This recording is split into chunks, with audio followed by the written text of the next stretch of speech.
गुजरात का रण 7 का सवाल बीजेपी के लिए, कांग्रेस के लिए क्या बनेगा वापसी का मौका? हार्दिक कितनी डैमेज कर पाएंगे? तमाम सवालों के जवाबों का और तमाम नेताओं का भविष्य आज ईवीएम में बंद कर रहा है मतदाता। वोटिंग शुरू हो चुकी है पहले फेज की और वोट डाले जाने शुरू हो चुके हैं और लगातार तमाम नेता जो हैं वो अपील कर रहे हैं कि मतदाता अपने घरों से बाहर निकले और अपने मताधिकार का प्रयोग करें। 19 जिलों की 89 सीटों पर पहले चरण में वोटिंग हो रही है और कुल 977 उम्मीदवार मैदान में हैं। सुरक्षा व्यवस्था के भी खास इंतजाम है। जीत के दावे किए जा रहे हैं। सीएम विजय रूपाणी के सियासी भाग्य पर भी आज ही फैसला होगा, नहीं कि पहले फेज में उनकी किस्मत भी ईवीएम में बंद हो जाएगी। तस्वीरें आप देख रहे हैं गुजरात के मुख्यमंत्री विजय रूपाणी की ये तस्वीरें हैं। सौराष्ट्र कच्छ के साथ साथ दक्षिण गुजरात की सीटों पर आज पहले चरण में हो रहा है मतदान। जल्दी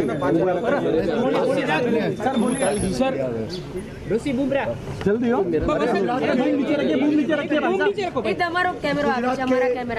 प्रथम चरण के आज चुनाव थोड़ी क्षण में मतदान चालू होगा। चाहते हैं कि ज्यादा से ज्यादा सब अपने वोट का इस्तेमाल करें और लोकतंत्र के इस प्रणाली को पवित्रता के साथ उसका उपयोग करें और आज का दिन 14 तारीख भी एक उत्सव की तरह इसको संजोए और भारी से भारी मतदान करने के बाद सरकार इस बार चुनौती बहुत ज्यादा है, बहुत बड़ी चुनौती है इस बार। मेरे लिए आचार संहिता है, यहाँ नहीं बोल सकता। चुनौती की बात कर रहे हैं सर। चुनौती लगती है? कोई चुनौती नहीं है, कोई सवाल ही नहीं है। पिछली बार में क्या फर्क पड़ा? प्रधानमंत्री मोदी जी चुनाव में मुख्यमंत्री थे, सबसे बड़ा। सौराष्ट्र में केवो माहौल है? गुजरात सौराष्ट्र में किस तरह का माहौल है? प्रथम न सिर्फ गुजरात के मुख्यमंत्री विजय रूपाणी बल्कि अब से कुछ देर पहले प्रधानमंत्री की तरफ से भी अपील की गई है और खासतौर से युवाओं के लिए अपील की गई है कि वो बढ़ चढ़कर इस चुनाव में हिस्सा लें, क्योंकि पहले चरण में पिनास जो 2 करोड़ 12 लाख मतदाता हैं, करीब 80-90 लाख वो मतदाता हैं जिनकी उम्र 18 से लेकर 35 के बीच है। ऐसे में युवाओं का रोल आज बहुत बड़ा और अहम होने वाला है। बिल्कुल, और कहा जाता है जब भी कांटेदार मुकाबला होता है तो जीत का जो फासला होता है वो बहुत कम होता है और कहीं ना कहीं जो आपका परंपरागत वोट बैंक होता है तो आप अपने काडर की, अपने कार्यकर्ताओं की, अपने पोल एजेंट की मदद से कितने लोगों को आप बूथ तक ला पाते हैं, वोट डलवा पाते हैं, उसमें ही जीत का चाबी भी जो है वो छिपी रहती है। और तस्वीरें भी आप देख रहे हैं, चाहे गुजरात के मुख्यमंत्री विजय रूपाणी हो या फिर गुजरात बीजेपी के प्रदेश अध्यक्ष जो हैं जीतूभाई वाघाणी हो, पूजा अर्चना कर रहे हैं, मंदिर जा रहे हैं और साथ ही साथ लोगों से अपील कर रहे हैं कि वो बढ़ चढ़कर इस चुनाव में हिस्सा लें और मताधिकार का इस्तेमाल करें। 977 उम्मीदवार पहले चरण के मतदान में आज चुनावी मैदान में। चलिए, तो प्रधानमंत्री नरेंद्र मोदी की अग्नि परीक्षा के तौर पर इस चुनाव को देखा जा रहा है। 2019 से पहले 7 का सवाल है, क्योंकि यहां पर न सिर्फ जीत बल्कि जीत का अंतर सब कुछ तय करेगा कि 2019 में प्रधानमंत्री नरेंद्र मोदी का मैजिक जो है वो कैसे, क्या कुछ चल रहा है और क्या कांग्रेस वापसी कर पाती है। और कांटेदार मुकाबला भी अगर कांग्रेस यहां पर देने में तैयार हो जाती है, कामयाब हो जाती है, तो उसका भी अलग तरह का असर कांग्रेस की राजनीतिक दिशा पर भी पड़ेगा। और ये जो तस्वीरें हम देख रहे हैं पिनाज, 8 बज चुके हैं, वोटिंग शुरू हो चुकी है। सौराष्ट्र कच्छ का इलाका हो या फिर दक्षिण गुजरात का इलाका हो, तैयारियां पूरी कर ली गई थी। वीवीपैट मशीनों का यहां पर इस्तेमाल किया जा रहा है और लोग यहां पर वोट डालने के लिए कतार में अब नजर आने लगे हैं। 8 बज चुके हैं और वोटिंग पहले चरण की गुजरात में शुरू हो चुकी है। ये पहली तस्वीरें सामने आ रही है, लोग वोट करके बाहर। चलिए, नेता ईश्वर का आशीर्वाद लेने के लिए पहुंच रहे हैं, भगवान की शरण में पहुंच रहे हैं, तो मतदाता बढ़ चढ़कर अपने मताधिकार का इस्तेमाल करने के लिए सुबह 8 बजे से ही जैसे वोटिंग शुरू हुई है और अभी देखिए मुश्किल से बमुश्किल 3 से 4 मिनट का वक्त बीता है, लेकिन उससे पहले ही मतदान केंद्रों पर लंबी कतारें जो हैं वो लगी हुई थी और मतदाता अपने अधिकार का इस्तेमाल करते। क्या कुछ कह रहे हैं एक वोटर, आइए सुनते हैं। इंशाल्लाह ये बार गुजरात में गवर्नमेंट चेंज होगी। अच्छा, आपका नाम बता दीजिए। इमरान पटेल मेरा नाम है। अच्छा, तो किन मुद्दे पे आपने वोट दिया? क्या विकास को क्या मुद्दे थे? 12 साल से यहाँ गुजरात में कोई विकास हुआ है नहीं और विकास के नाम पे लोगों को उल्लू बनाया जा रहा है। किसान परेशान है, हर नाटी हर जाति के लोग परेशान है, गरीब अमीर हर लोग परेशान है। खाली उद्योगपतियों का विकास हुआ है, वरना किसी का विकास हुआ है नहीं। अच्छा, ठीक है, आप वोट देने आए हैं। हाँ। क्या मुद्दों पे वोट दे रहे हैं? नहीं, विकास के मुद्दे पे दे रहे हैं। विकास हुआ नहीं है तो पूरे गुजरात के अंदर हर आदमी परेशान है। कभी जीएसटी ले आए, कभी ये धंधे के अंदर कोई दूसरे कुछ ना कुछ ऐसे फंडे ले लेके आते हैं, कांग्रेस वाले बिल्कुल पीछे रहते हैं। अब आज जो भी है ये चुनाव जो जीतने के लिए आए हुए हैं, हर आदमी क्या है कांग्रेस को जीतना चाहते हैं और कांग्रेस जीतेगी। वरिष्ठ पत्रकारों का एक खास पैनल हमारे साथ यहां पर चर्चा में मौजूद है। हमारे साथ टी.आर. रामचंद्रन साहब जुड़ रहे हैं, अभिलाष कांडेकर जी जुड़ रहे हैं और साथ ही साथ राहुल देव जी भी हमारे साथ जुड़ रहे हैं। राहुल देव जी, भारतीय जनता पार्टी को तो बैठे बिठाए एक मुद्दा मिल गया था कांग्रेस पार्टी की तरफ से जो बयानबाजी हुई, लेकिन बीजेपी भी कल घिरी है। हार्दिक पटेल ने यह कहा कि मेरी सीडी बनाने में आप लोग इतने व्यस्त हो गए थे कि गुजरात की जनता के लिए घोषणा पत्र जारी करना तक भूल गए और जल्दबाजी में आखिरी 24 घंटे में एक संकल्प पत्र लेकर आए। देखिए, कहा तो उन्होंने ज़रूर है, लेकिन दोनों में थोड़ा सा अंतर है। जिस तरह से सीधे एक इतने वरिष्ठ कांग्रेस नेता हैं मणिशंकर अय्यर, उन्होंने जो कहा है जिसको सबने सुना है, उसकी तुलना अज्ञात लोगों द्वारा बनाई गई सीडी से करना थोड़े से ज़्यादती होगी। तो ये जो एक अप्रत्यक्ष हमला रहा है, जाहिर है उसके पीछे कांग्रेस पार्टी के लोग हो सकते हैं, लेकिन दोनों का असर लोगों पर भी कम पड़ेगा। और ये वो काफ़ी पहले की बात है, ये बिल्कुल कल की ताज़ा घटना है, कल परसों की ही, और ये अभी तक चल रही है। तो इसका सीधा असर, दोनों में बड़ा फ़र्क है। दोनों आरोपों या कुछ भी आप कह लें, इन हथकंडों की असर में बहुत असर है, फ़र्क है, इसलिए दोनों को अलग अलग रख के ही देखना चाहिए। जी, अभिलाष जी, इसी सवाल को हम यहाँ आगे बढ़ाते हैं कि जिस तरह से पूरा मिजाज जो है, जिस तरह से राहुल लग रहा था कि बहुत ही अलग तरह की इस बार मेहनत कर रहे हैं, जनता के बीच भी जा रहे थे, तमाम कामकाज उनके चल रहे थे, सवाल दागे जा रहे थे, लेकिन पूरे चुनाव ने अचानक से मणिशंकर अय्यर के उस बयान के बाद एक अलग मोड़ ले लिया। अमित शाह ट्वीट करके अब तक के जितने भी बयान थे उनको गिनाते नजर आते हैं। कल प्रधानमंत्री नरेंद्र मोदी ने चुन चुन कर वो सारे बयान गिनाए जो जनता को सीधे कनेक्ट करते हुए नजर आ रहे थे। निश्चित बात है कि कांग्रेस अपने आप में एक सेल्फ गोल करने के लिए कई बार माहिर मानी जाती है, और ये कुछ ऐसे नेता हैं जिनको गुजरात भेजा नहीं गया था, उन्होंने दिल्ली में रह के कांग्रेस की जितनी भी जिसको कहते हैं वो खुदाई करना है वो कर दी।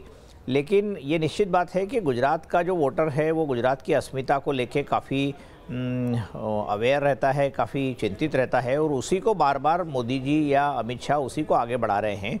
और कांग्रेस के नेता यही गलतियां कर रहे हैं, और उनके कारण उनको कांग्रेस को जो वोट मिलने की संभावना थी उसमें और कुछ कमी ला रहे हैं, और इसीलिए कांग्रेस ने बहुत जल्दी से ये निर्णय ले लिया और उनको सस्पेंड कर दिया पार्टी से। बहुत सीनियर लीडर है, लेकिन फिर भी हाशिए पर थे, लेकिन उन्होंने जो नुकसान करना था वो कर दिया। जैसे कपिल सिब्बल ने सुप्रीम कोर्ट में जो बोला, उसके चलते भी जो कुछ हुआ वहाँ पर, तो गुजरात का वोटर जो है वो थोड़ा सा धार्मिक भावनाओं के आधार पर भी वो वोट करता है, गुजरात की अस्मिता पर वोट करता है। और मोदी जी ने जितनी ताकत वहाँ लगाई, इतनी रैलीज करी, तो निश्चित रूप से कांग्रेस के मुकाबले बीजेपी का पलड़ा तो सामने दिख रहा है कि काफी भारी है। ठीक है, टी.आर. रामचंद्रन साहब, 22 साल बाद ऐसा लग रहा था कि कांग्रेस पार्टी बहुत क्लोज फाइट दे रही है, चाहे हमारे संवाददाता जो वहां पर ग्राउंड जीरो पर मौजूद हैं या फिर गुजरात की जनता हो, ये कह रही थी कि इस बार जो कांग्रेस दमखम लगा रही है वो वाकई जमीन पर नजर आ रहा है।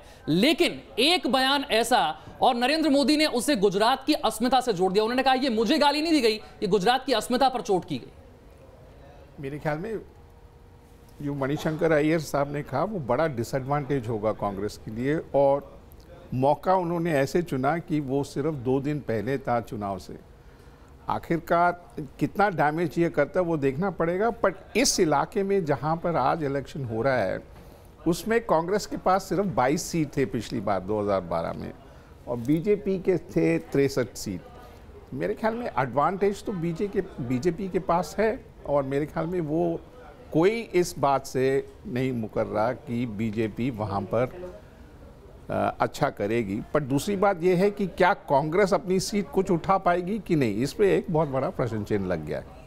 चलिए, तो इस मुद्दे को भी हम आगे चर्चा में ले जाएंगे कि कांग्रेस क्या है। चलिए ठीक है, अगर एज बीजेपी के पास है तो क्या कांग्रेस जो है क्लोज फाइट देने में कामयाब हो पाएगी? जो तमाम मुद्दे उसने गिनाए हैं, जो तमाम सवाल उसने गिनाए हैं, क्या वो वोटर का मन भी जीत पाएंगे? इस पर भी चर्चा करेंगे। लेकिन भावनगर से मेरे सहयोगी धीरेन्द्र पुंडीर इस वक्त जुड़ चुके हैं। धीरेन्द्र, किस तरह का उत्साह आपको मतदान केंद्रों पर नजर आ रहा है? हालांकि अभी वोटिंग शुरू है, कुछ ही वक्त बीता है, लेकिन फिर भी क्या बड़ी कतार में लोग वहां जुटना शुरू हो गए हैं? क्या कुछ आसपास के बूथ से भी अपडेट आपके पास आ रही है?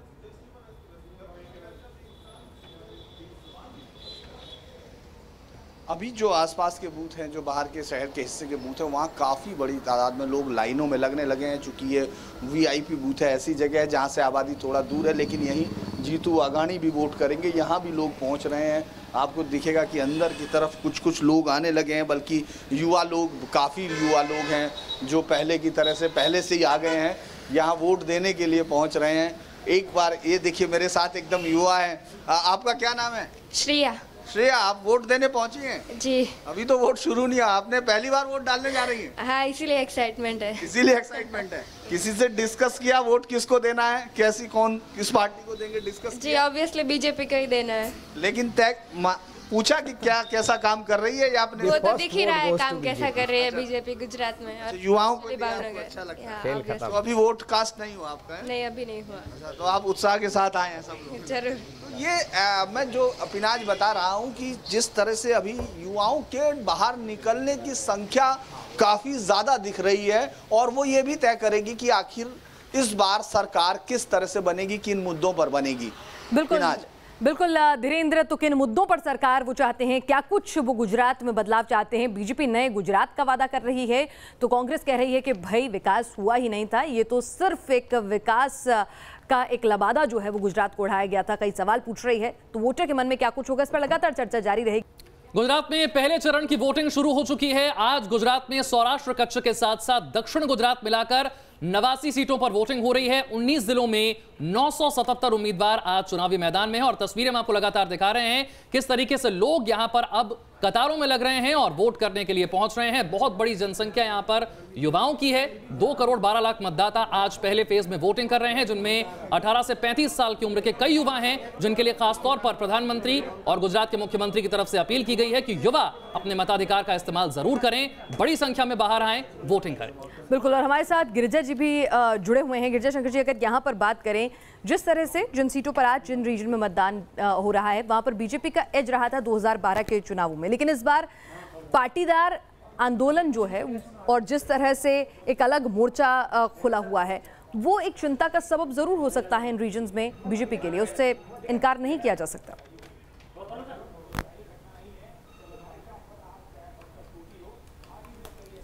बिल्कुल सही कह रहे हैं आप, क्योंकि बीजेपी के पास अभी जो जिस चुनाव हो रहा है जिस फेज में, उसमें 63 सीट उनके पास है, कांग्रेस पास केवल 22 सीट है। लेकिन पाटीदार आंदोलन के अलावा एक बड़ी चीज़ ये है कि अब बीजेपी के पास ये बताने के लिए बहुत ज़्यादा मुद्दे नहीं हैं कि वो प्रदेश में जिस विकास की बात करती है वो विकास क्या करेगी। 22 साल से पार्टी की सरकार गुजरात में है, और सवाल ये उठता है कि आप अभी विकास की बात करते हैं तो 22 साल तक आपने क्या विकास किया, जबकि इसके उलट कांग्रेस के पास बीजेपी सरकार की, बीजेपी की असफलताओं को गिनाने के लिए और नया कुछ करने के अपने वादे को लेकर जाने का एक अच्छा मौका उनके पास रहा है। और जो आपको चुनाव प्रचार के दौरान कांग्रेस की थोड़ी एज दिख रही थी कि वो कुछ बेहतर कर रही है, उसकी वजह यही है कि कांग्रेस के पास वादा करने के लिए, सरकार की नाकामियां गिराने के लिए बहुत मौके थे, और बीजेपी के पास 22 साल की उपलब्धियों के साथ ही आना था, और उस विकास के नए वादे करना उनके लिए बहुत मुश्किल रहा है। जी, हम आपके पास लौटेंगे, लेकिन जो लोग अभी पहले चरण के मतदान में वोट करके लौट रहे हैं, वो क्या कह रहे हैं, ये भी अपने दर्शकों को सुनवाते हैं। ये हम सबको इन्फॉर्म ये कर रहे हैं कि सब आओ, सब वोट दो, वोट पूरी 100% वोट होना चाहिए, और आप ऐसा नेता चुनो जो नेता काम करे, डेवलपमेंट करे और हमारी एक्सपेक्टेशन को फुलफिल करे, ऐसा नेता को आप वोट दो। आप कितना एक्साइटेड? फुल्ली एक्साइटेड एंड बहुत। चलिए, तो विकास के आधार पर, अपने नेता के जो वायदे हैं उनके आधार पर आप वोट दें। यहाँ पे राहुल जी, जिस तरह से बात हो रही थी, अभी गिरिजा शंकर जी जो बात कह रहे थे कि 22 साल का जो शासन है, आपके पास विकास के वादे करने के लिए बहुत कुछ नहीं है, लेकिन एक चीज़ और भी है कि वहाँ पर एक बड़ी तादाद उस वोटर की भी है जिसने किसी और का शासन देखा ही नहीं है, उसके पास कंपैरिजन करने के लिए कुछ भी नहीं है। तो वो एक चेंज का फैक्टर क्या किसी पार्टी के एज में जा सकता है, या फिर उसे अपनी परंपरागत पैटर्न को ही फॉलो करना अच्छा लगेगा? ये निर्भर करता है कि वो जो वर्ग है जिसने एक ही बीजेपी का ही शासन देखा है, वो अब किन किन जगहों पर तकलीफ महसूस करता है और किन किन जगहों पर उन तकलीफ़ों के लिए सरकार को जिम्मेदार मानता है। जहाँ पर अभी इस बार हो रहा है तो ये पाटीदार प्रभाव वाले इलाके ज़्यादा हैं यहाँ पर। तो 22 सीटें पिछली बार ज़रूर थी, लेकिन कांग्रेस की उम्मीद सबसे ज़्यादा इसी इलाके से है और थी जहाँ पर आज मतदान हो रहा है। तो ये देखना होगा कि अब पाटीदारों में और बाकी ओबीसीज वगैरह में कितना वोट मोबिलाइज कर पाते हैं हितेश